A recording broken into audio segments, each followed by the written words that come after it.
Greetings, friends. I'm Marc David, founder of the Institute for the Psychology of Eating. Welcome. I would love to take about 15 or 20 minutes with you today and talk about a timeless coaching tip. And that timeless coaching tip is all about unconditional acceptance. So thanks for being here. Thanks for jumping in. Thanks for being part of our world. Do me a favor. As you hop on, if you would be willing to say hi in the comments section below and just let me know where you're from. And that kind of gets the juices flowing. And I'm going to wait just a few more minutes till I officially jump into the topic to let a few other people come on.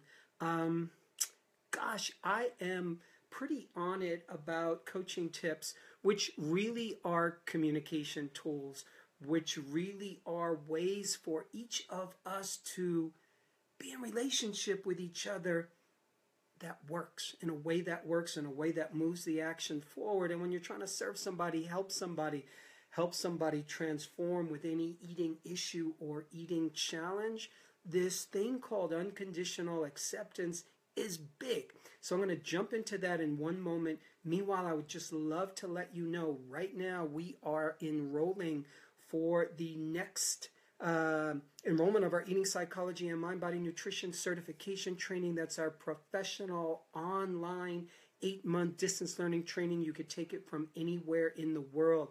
We teach you how to work with binge eating, weight, body image, overeating, emotional eating, endless dieting, and all the nutrition-related health concerns that have an emotional component like digestion, mood, fatigue, and more. So anyway, if you want to learn more, email us at info@psychologyofeating.com. Now's the time. Miss Laura Gonzalez, thank you for saying hello from Pennsylvania. Hello, Miss Tracy from Santa Barbara, California. Yay. Demi from North Carolina, from your office. Good for you. Glad you're here. So, my friends, timeless coaching tip, unconditional acceptance. Let's dive in. Here's an interesting challenge. You know, if you're a professional and you have people coming to see you for help, especially when it comes to issues around our body, issues around food, which can be very touching. It can get in there. It can be very poignant. It impacts us deeply. Hello, Miss Lori Armstrong Cooper. Our eating challenges often run deep. You don't have to have an eating disorder to have a very poignant relationship with food that impacts us. Hello, Clara. Ciao, ciao. Glad you're here. You're in Brooklyn. You know that's my home turf. And Miss Wynn, thank you. I'm so glad you're here. So here's the thing. It's because our eating challenges run so deep. What happens is, as humans, hello, Miss Kara, as humans, we have this interesting dialogue with ourselves. Okay, so I will love myself when I lose weight. I will love myself when I lose specific weight from a specific part of my physiology, from my body. You know, I'm going to love myself when I stop overeating and when I stop emotional eating and when I stop binge eating. So what I'm trying to say to you is, as humans, and specifically if you're a professional, our clients are coming to us with very conditional beliefs about who they have to be in order to love themselves. So they have conditional acceptance of themselves. So there's a lot of people walking out there. You know them. You're one of them. I'm one of them.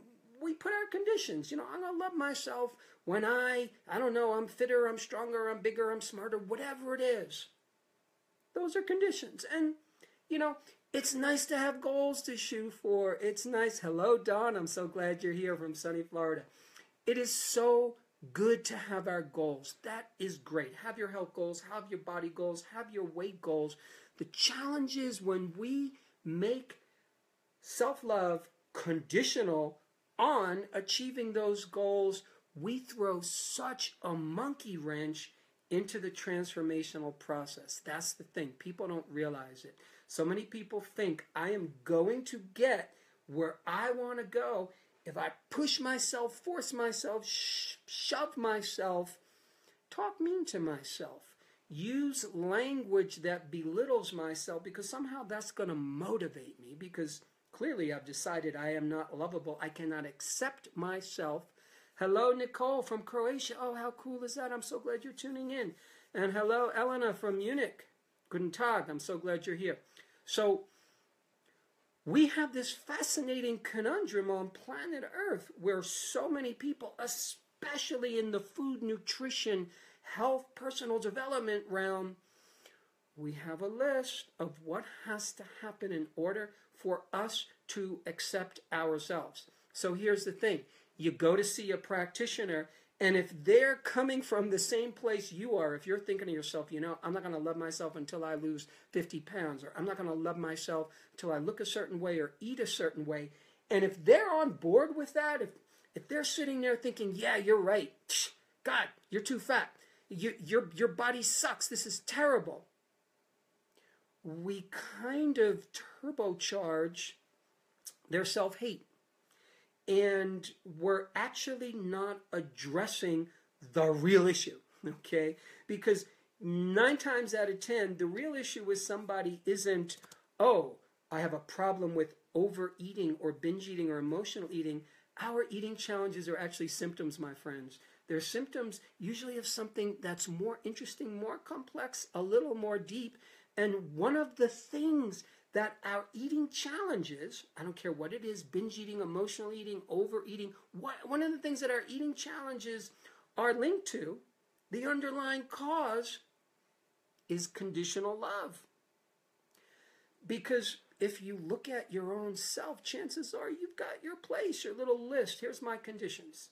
Here's what has to be fulfilled in order for me to jump on the bandwagon, look in the mirror and say, okay, you're good enough as you are. So when you as a practitioner are able to sit in the same room as your client, able to be on the phone with them, able to be, on the computer with them, and you come from a place where you're loving them and embracing them and accepting them for who they are, no matter what. People pick up on that, people get that, people feel that, and that energy by itself is healing. Because we start to get, your client starts to get that, maybe I'm acceptable and lovable as who I am. They get just a little hint of it, and when they get that little hint, there's a part of them that relaxes. And that physiologic relaxation allows our metabolism to be in its natural, rightful state.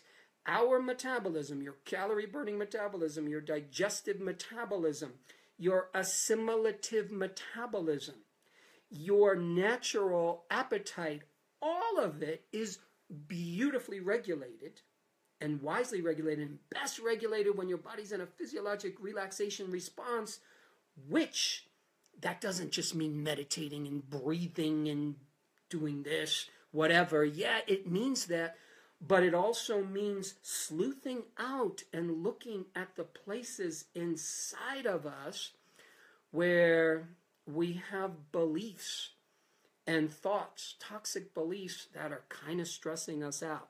So if you and I are walking around with the toxic belief that I'm not acceptable until something specific happens, then we are in some degree of stress state. We are in some degree of contraction. We are in some degree of withdrawing from life.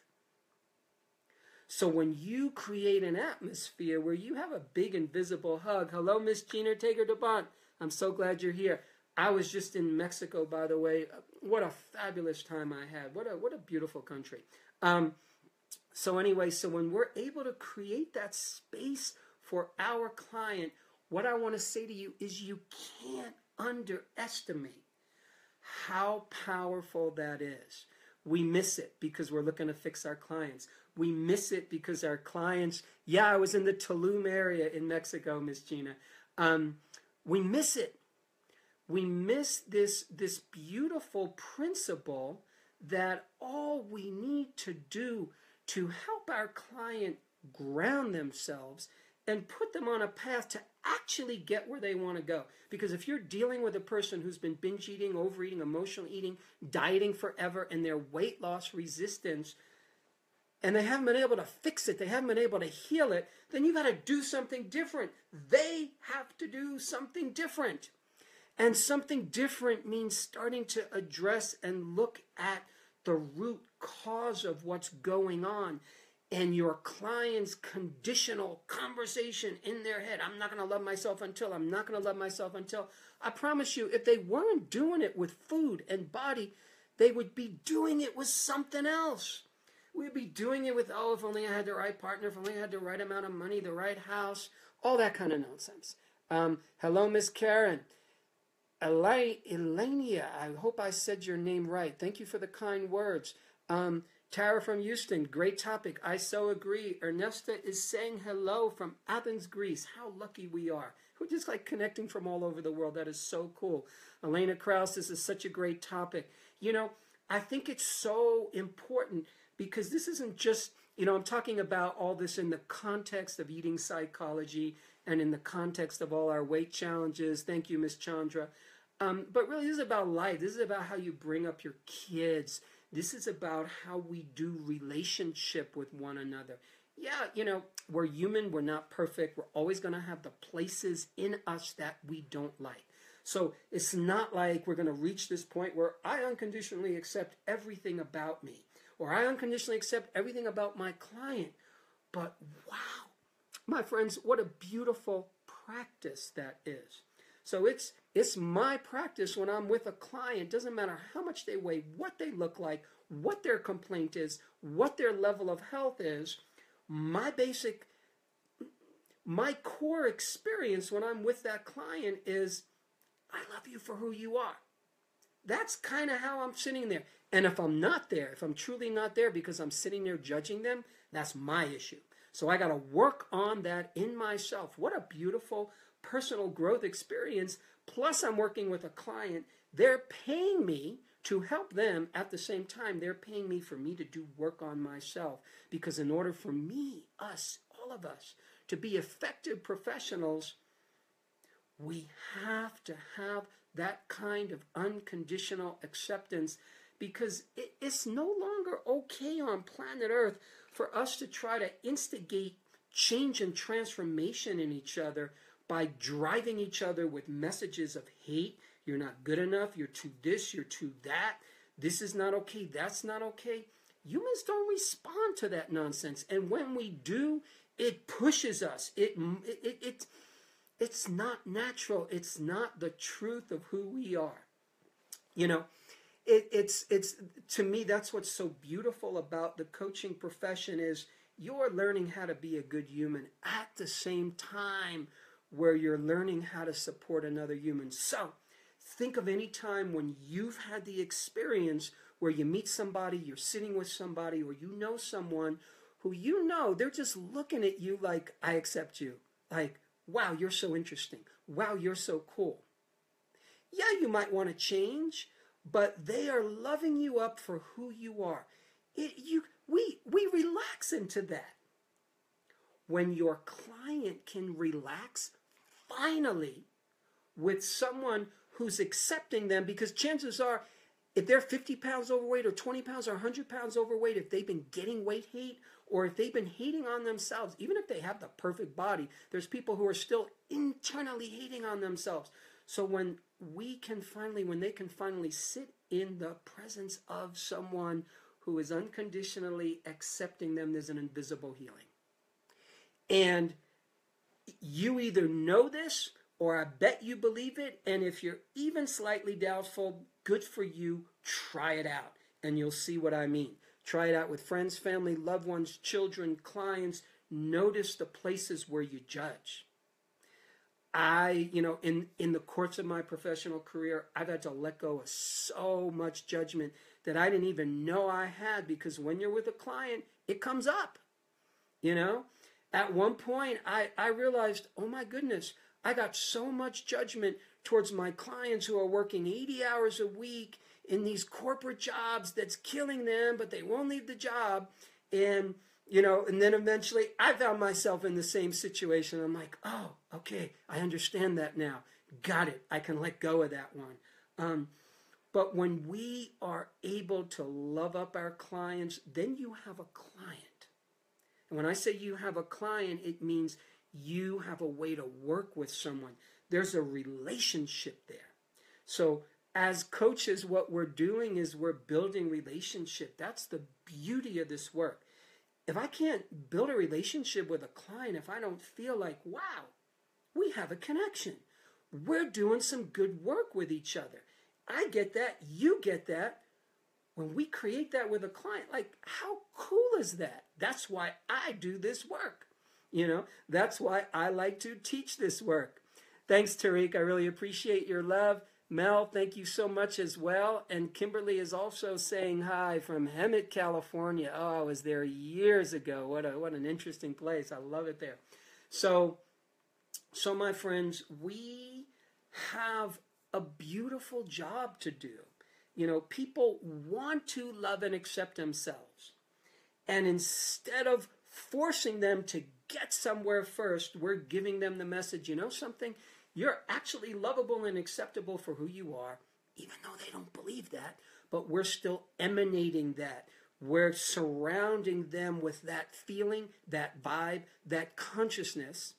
Because, let's admit it, people are always picking up on each other's energies. We are brilliant readers of energies. Even if you don't believe it, you do it. I don't care. People could say that's a bunch of frivolous nonsense, but we are such brilliant collectors of vast amounts of data about somebody within seconds. We're experiencing each other. And people are going to pick up on how you are feeling about them. And when you are embracing them, you bet they're going to want to come back. You bet they're going to want to be in relationship with you.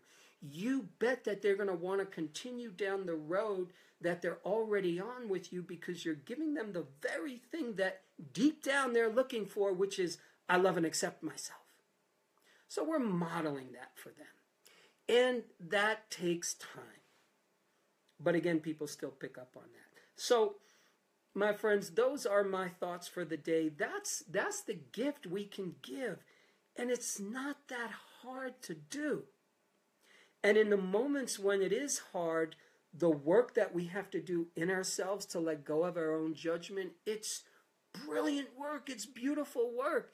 It makes us better people. It frees us up as humans, as coaches. So that's why I'm excited about this work. It helps you grow. It helps your client grow. Everybody benefits. Win, win, win, win all the way around.